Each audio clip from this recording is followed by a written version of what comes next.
10 عنصرا من قوات حفظ النظام عصر يوم أمس بمدينة أكادير بكسور وردود جراء تعرضهم للرشق بالحجارة من طرف مجموعات من الطلبة بجامعة ابن زهر، يقول بلاغ صادر عن المديرية العامة للأمن الوطني.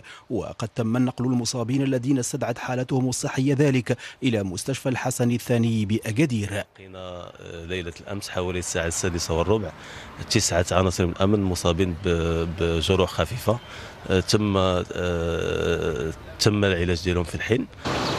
وحسب نفس البلاغ فإن أعمال العنف هاته رافقتها أعمال تخريبية لممتلكات خاصة وعمومية، حيث تم إلحاق أضرار بليغة بسيارة في ملكية موظف أمن، وإقدام عناصر من المجموعات المخربة على إحراق دراجة نارية تابعة لولاية أمن أكادير كانت في مهمة نظامية، يوضح ذات البلاغ.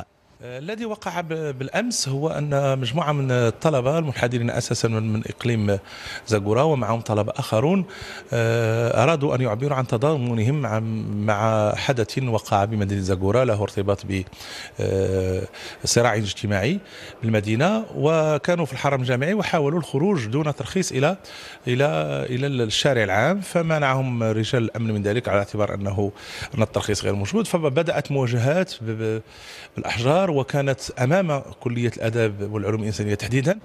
وأشار البلاغ الصادر عن المديرية العامة للأمن الوطني أن تدخل قوات حفظ النظام الذي تم في إطار القانون أسفر عن توقيف 21 شخصا يشتبه في تورطهم في أعمال العنف في حق عناصر القوى العمومية وفي التخريب، وقد تمت إحالة الموقوفين على مصالح الشرطة القضائية من أجل البحث معهم.